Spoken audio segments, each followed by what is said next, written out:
So I've made no secret over my last few videos that I'm becoming more and more concerned about the political content that people are taking on board every single day.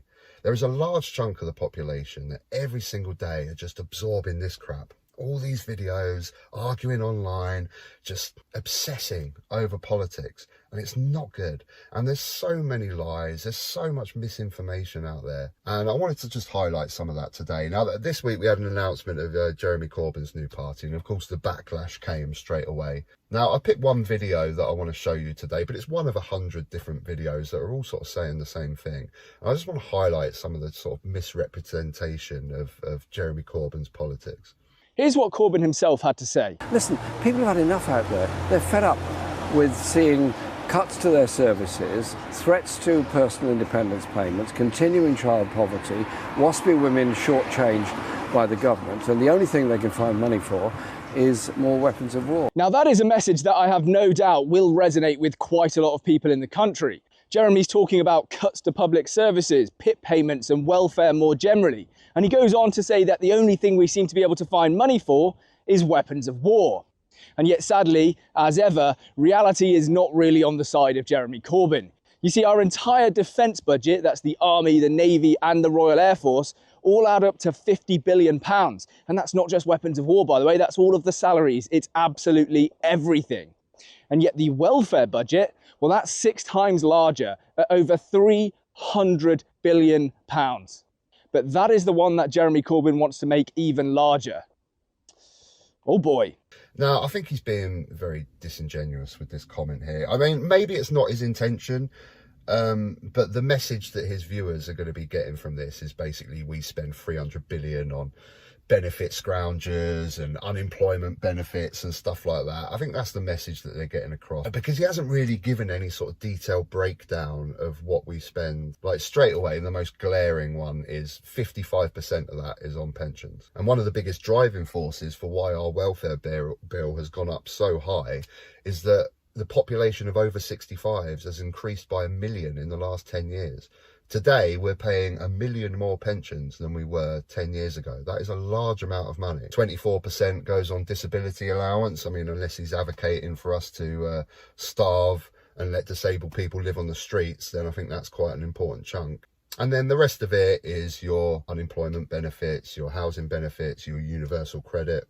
Now, if you're not a fan of Jeremy Corbyn's style of economics, it's perfectly fine. It's perfectly reasonable. A lot of people are not. It's radically different to what we've been doing over the last 40 years.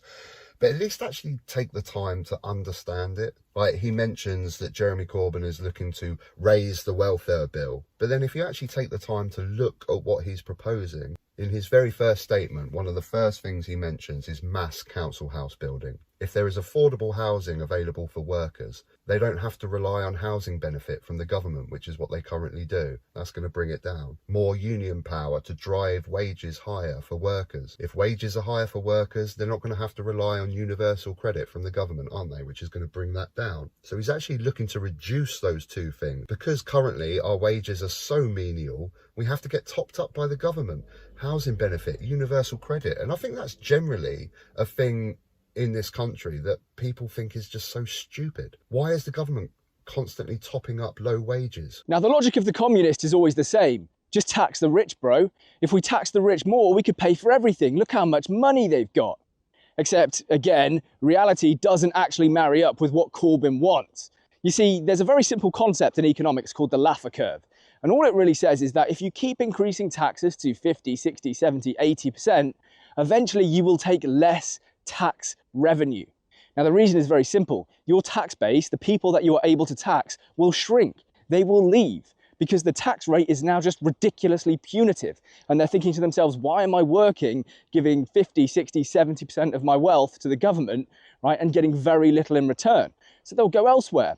Think about it. If you're a multimillionaire, say you're worth £20 million, why would you choose to live in Britain, especially if they're going to increase the tax rate, when you could go and live in Monaco or Switzerland or Greece or Croatia or any of these far more beautiful places in some respects, right?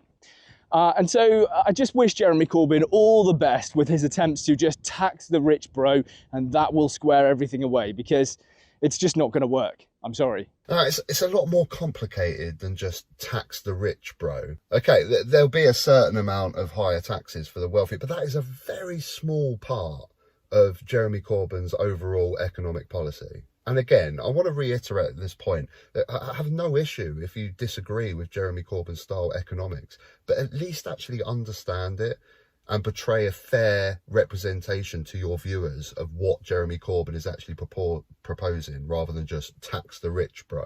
I mean, basically, Jeremy Corbyn's economic policy is about putting more money back into workers' pockets. You create affordable council housing so people are not spending half their paycheck on their landlord's rent, more money in their pockets. You try and drive wages higher with more union power, more money in workers' pockets. You bring back public ownership of utilities, of water, of public transport, so people aren't paying half their paycheck just to get to work, more money in workers' pockets. And the principle is, if more workers have more money in their pockets, they will spend that money. They will put it back into the economy.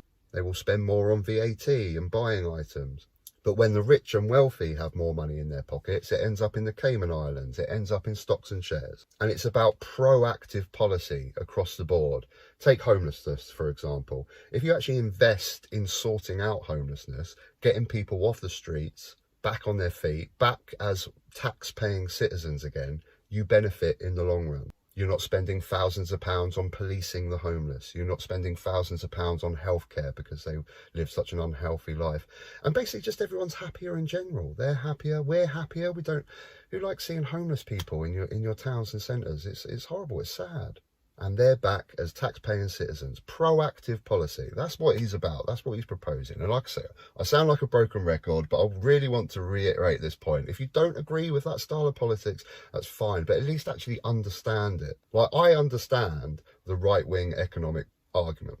Their argument is you cut tax across the board, you cut public spending, you shrink government, more money in people's pockets, but then they'll just have to pay for everything because the public services won't be there anymore. I understand the concept.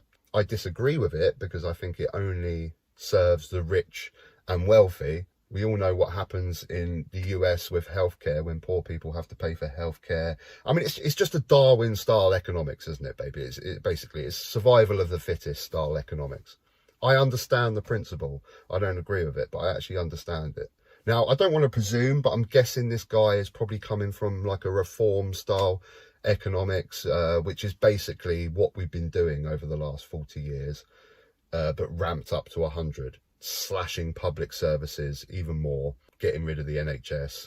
Because again, I mean, you can criticise what Jeremy Corbyn's putting forward, but at least he's actually putting forward something different. And I don't see how you're putting forward anything different, unless you're, like say, you're just wanting to ramp up what we've been doing for the last 40 years, which, you know, I disagree with. So as I started the video, I just want people to be aware of the content that they're consuming. And just really, you don't need to just 24/7 obsess over politics, people. You really don't. You know, I'm not advocating for sticking your head in the ground or taking the red pill, whatever it is. I fucking always forget which pill it is. I haven't seen The Matrix for ages. You know, keep informed, stay informed, but, you know, a couple of hours a week or something, or just really pick what sort of sources you rely on. Just stop obsessing about politics 24/7, because you're just absorbing so much misinformation. Anyway, if you enjoyed the video, please click a like and subscribe if you enjoyed. I'll put a link down below to the full video if you want to watch this guy's full video, if you don't want to just take my word for it. Till next time, take care.